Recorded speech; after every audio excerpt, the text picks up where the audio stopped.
میں کسی کو سجدہ نہیں کروں گا۔ اتنی بہتر بات پیش کرنے کے باوجود اللہ نے کہا کہ تو قیامت تک کے لیے مردود ہے۔ کیوں؟ کیا یہ اس کو توحید کے نام سے یاد نہیں کیا جاتا کہ اللہ میں تیرے علاوہ کسی کو سجدہ نہیں کروں گا؟ اللہ نے کہا کہ یہ اسی کو تلبیس ابلیس یعنی ابلیس کے دھوکے کے نام سے یاد کرتے ہیں کہ ابلیس کو خود بخود اس کے نفس نے اس طرح دھوکہ دیا کہ وہ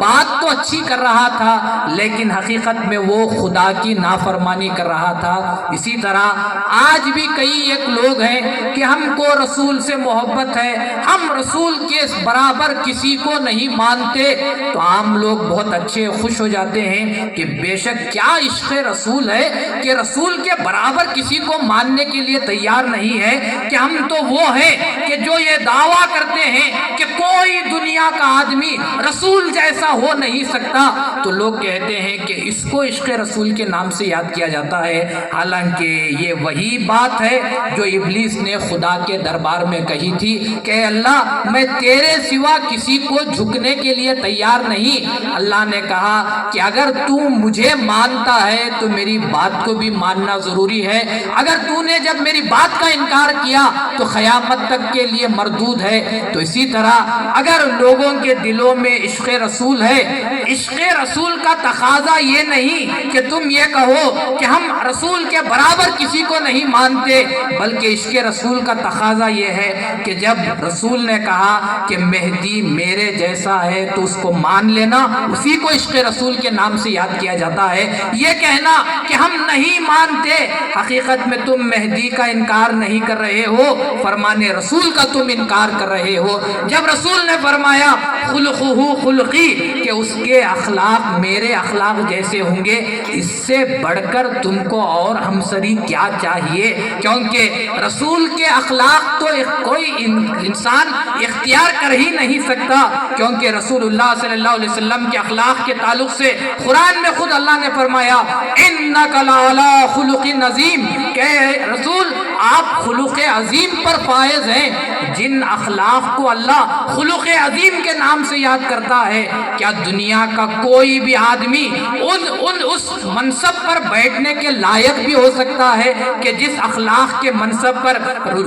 رسول اللہ صلی اللہ علیہ وسلم بیٹھے ہوئے ہیں، کیا کوئی آدمی بیٹھنے کے بھی لائق ہو سکتا ہے؟ لیکن جب رسول نے کہا خلقہ خلقی کہ مہدی کے اخلاق وہی اخلاق ہیں جو میرے اخلاق ہیں، تو معلوم ہوا کہ مہدی بھی خلق عظیم پر فائز ہیں۔ تو اب ان دونوں ہستیوں کے درمیان فرق کرنے کا تم کو کس نے حق عطا کیا کہ جب خود رسول کہتے ہیں کہ وہ میرے میں اور مہدی میں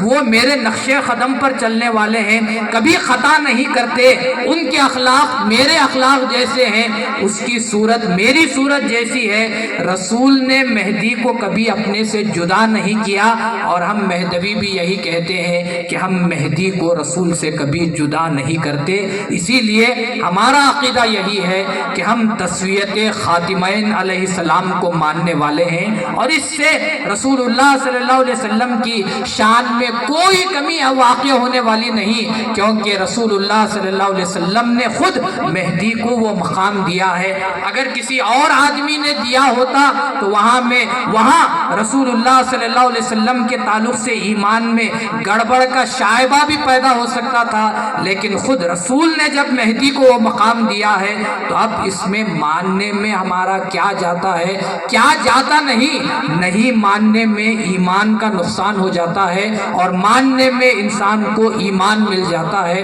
تو اسی لیے ہمارا عقیدہ وہی ہے جو رسول نے مہدی کے تعلق سے فرمایا ہے کہ مہدی اور رسول اللہ صلی اللہ علیہ وسلم نے مہدی کو کبھی اپنے سے جدا نہیں کیا، نہ نام میں جدا کیا، نہ صورت میں جدا کیا، نہ سیرت میں جدا کیا۔ اب ان تمام چیزوں میں جب جدا نہیں کیا تو پھر مقام میں کہاں سے جدا ہم کر سکتے ہیں؟ حضرت امامنا مہدی موعود علیہ السلام کا مقام وہی ہے جس کو خاتم ولایت محمدیہ کے نام سے یاد کرتے ہیں۔ اب آپ آئیے کہ لوگوں کا جو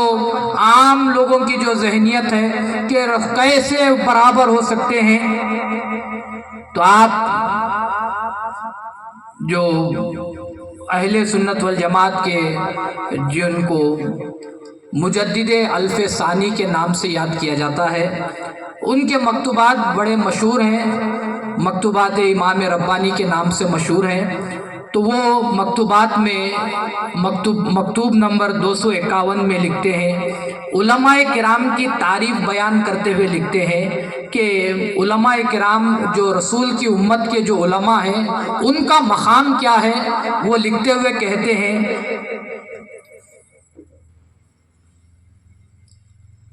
اس طرح اس وقت یعنی جب رسول اللہ صلی اللہ علیہ وسلم کا ایک زمانے دراز کے بعد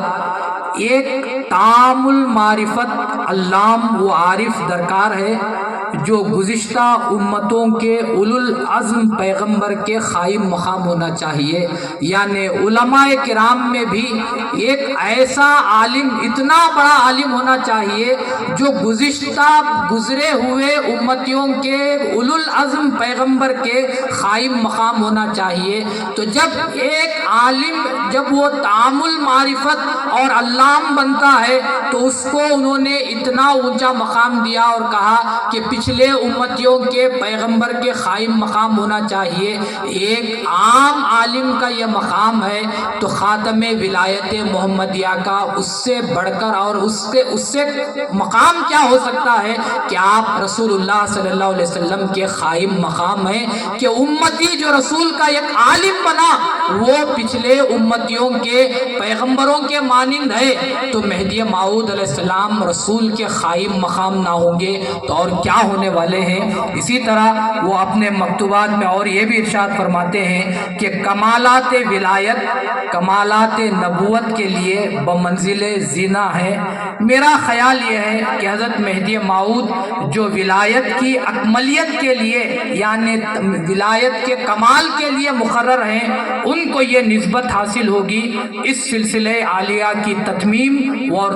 تکمیل فرمائیں گے تو تمام علماء کرام کا جتنے اہل سنت والجماعت کے بڑے بڑے اکابر ہیں جن کو یہ مجدد کے نام سے یاد کرتے ہیں، سب کا عقیدہ مہدی کے تعلق سے یہی ہے کہ وہ ولایت کے سب سے اونچے درجے پر فائز ہیں جس کو خاتم ولایت محمدیہ کے نام سے یاد کیا جاتا ہے۔ اور خاتم ولایت محمدیہ کا مقام کیا ہے تو کہا گیا کہ خاتم ولایت محمدیہ کا مقام وہی ہے جو خاتم نبوت کا مقام ہوتا ہے۔ جیسی خاتم نبوت کی حالت ہوتی ہے ویسی ہی خاتم ولایت کی حالت ہوتی ہے۔ صبر میں، توکل میں، سب میں خاتم نبوت کے مماثل، خاتم نبوت کے مانند ہوا کرتے ہیں۔ تو یہ تمام علماء کرام کا مہدی موعود علیہ السلام کے تعلق سے عقیدہ ہے۔ اور مہدی موعود علیہ السلام کے تعلق سے رسول اللہ صلی اللہ علیہ وسلم نے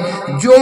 آخری بات جو مہدی موعود علیہ السلام کے مقام کے تعلق سے، مہدی موعود علیہ السلام کے مشن کے تعلق سے رسول اللہ صلی اللہ علیہ وسلم نے بیان فرما دی وہ یہی کہ جب حضرت علی کرم اللہ نے پوچھا کہ مہدی ہم میں سے ہیں یا ہمارے غیر میں سے ہوں گے تو مہدی رسول اللہ صلی اللہ علیہ وسلم نے فرمایا بل منا، یعنی مہدی ہم میں سے ہوں گے، یختم اللہ بہ الدین کما فتح بنا، کہ اللہ مہدی سے دین کا اختتام کرے گا یعنی دین کو ختم کرے گا جیسا کہ ہم سے اللہ نے دین کا افتتاح کیا۔ مہدی سے دین کا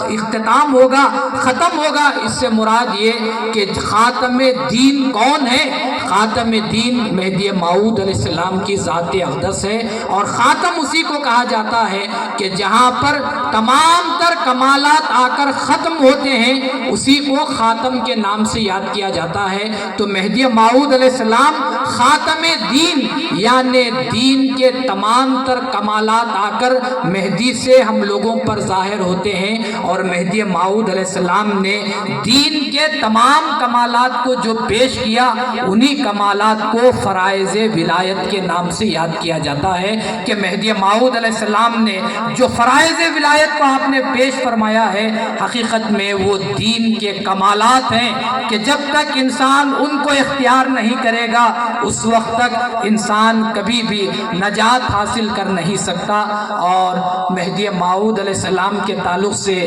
آپ کو جو بزرگان دین کے